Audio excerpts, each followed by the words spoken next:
भगवान राम के भव्य मंदिर के लिए पीएम मोदी ने भूमि पूजन किया। भूमि पूजन के दौरान पीएम मोदी ने राम मंदिर के निर्माण के लिए आधारशिला रखी। बीजेपी जिला अध्यक्ष गणेश खंडगर ने मीडिया से बातचीत में कहा, आज मेरे जीवन का एक अद्भुत क्षण है। उसके साथ ही विपक्ष की पार्टियों पर निशाना भी साधा। सबसे पहले आज कितनी खुशी है, जिस प्रकार से आज पूरा देश भक्तिमय नजर आ रहा है, हर कहीं राम राम के नारे लग रहे हैं, किस प्रकार और आप अपनी खुशी को किस प्रकार जाहिर करेंगे?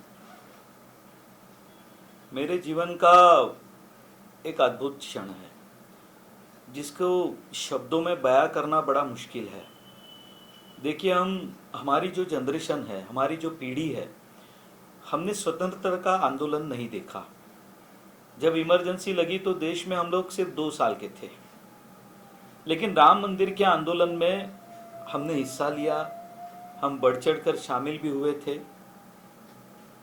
और वह स्वप्न आज जब पूरा हो रहा है, जबकि लोग इसे यकीन में नहीं मानते थे, लोग मजाक उड़ाते थे, लोग ये कहते थे राम मंदिर तो बनाएंगे लेकिन तक कभी तारीख नहीं बताएंगे।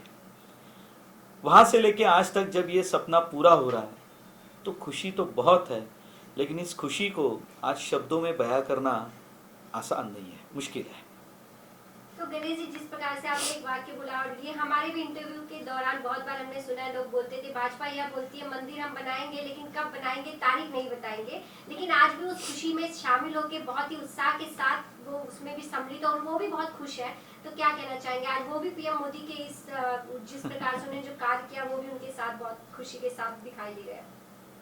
देखिए, ये हिंदुस्तान की दुर्गति आप कहिए या राजनीति का एक मोड़ ऐसा है कि जहां कुछ मुद्दों को लेकर हर चुनाव में लोगों से वादे करना, उस पर राजनीति करना और इस बहाने से देश के विकास की राजनीति से चर्चा को दूर लेकर जाना, बहुत सारे साल ऐसे हमारे निकल गए। देखिए, राम मंदिर का मुद्दा ये केवल भारतीय जनता पार्टी का मुद्दा है ऐसा मैं नहीं मानता। यह सभी हिंदू समाज का मुद्दा है और हिंदुस्तान में रहने वाले सभी, हिंदू हो, मुस्लिम हो, सिख, ईसाई, सभी के लिए। देखिए कि जहां पर जिस मिट्टी का स्वाद हम लेते हैं ना, तो उस मिट्टी का एक आदर्श पुरुष होता है और प्रभु राम हमारे आदर्श पुरुष है। तो उसे हम किसी धर्म का लेबल नहीं लगा सकते, लेकिन कुछ लोगों ने अपने स्वार्थ के कारण ये किया था। उसी के कारण हर बार चुनाव में भारतीय जनता पार्टी को कोसने का मौका मिलता था और ये बात कही जाती थी। आप सोचिए, मैं कुछ लोगों से जब मिलता था तो लोग उत्सुकता से पूछते थे, कहते थे इस चुनाव में आपका मुद्दा छूट गया है।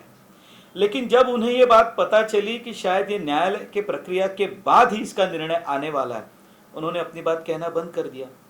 जिस मुद्दे पर इस देश में इतना बड़ा घमासान हुआ, भारतीय जनता पार्टी की 4 सरकारों को बर्खास्त किया गया, हजारों स्वयंसेवक सरयू नदी में शहीद हो गए, आज वह मुद्दा इतने शांति से सुलझ गया और इतना बड़ा भूमि पूजन होते समय देश में कहीं पर भी विद्वेष की कोई भावना नहीं है।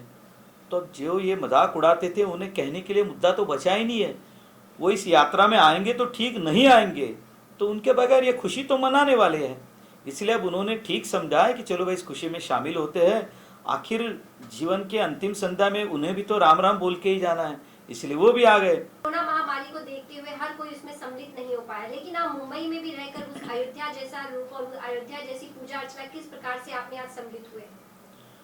देखिए, ऐसा है कि श्रद्धा का कोई मोल नहीं होता और श्रद्धा के लिए जगह की आवश्यकता नहीं होती है।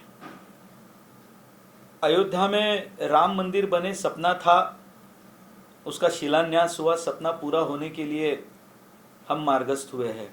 आने वाले 3 सालों में अयोध्या में प्रभु श्री रामचंद्र जी का बड़ा मंदिर वहाँ पर बनेगा और 2024 के चुनाव से पहले ही उसके उद्घाटन में भी हम जाएंगे। जिस दिन ये उद्घाटन होगा उस दिन भव्य कार्यक्रम होगा और एक बार बनने के बाद तो हम जाएंगे ही। लेकिन ऐसा मैंने कहा, जो श्रद्धा का मूल नहीं होता, हमारी आस्था है, हमारे करोड़ों हिंदुस्तानियों की आस्था उससे जुड़ी है और एक दूसरे के तार, प्रभु रामचंद्र का मंदिर जहाँ बन रहा है वो श्री राम जी के मंदिर से जुड़े हुए हम आज उतने ही खुश है जितने अयोध्या के लोग खुश है। हाँ, ये हो सकता है कि उनके आंगन में आज ये मंदिर बन रहा है, तो मैंने जो सुना, देख रहा हूँ, दिवाली हो रही है, वहाँ दिए जल रहे थे, तो प्रभु रामचंद्र जब लंका पर विजय प्राप्त करके आए थे, तभी भी अयोध्या में दिवाली मनाई गई थी। 6 दिसंबर 1992 को जब अयोध्या में वह बाबरी ढांचा टूट गया था, तब भी दिवाली मनाई थी। आज भी दिवाली मना रहे हैं और हिंदुस्तान में ये दिवाली मन रही है, सिर्फ अयोध्या में नहीं, एक दूसरे से तार जुड़े हुए, और आज हम सारे बहुत खुश हैं। आप देख रहे हैं सक्षम न्यूज इंडिया, सबसे पहले सबसे तेज।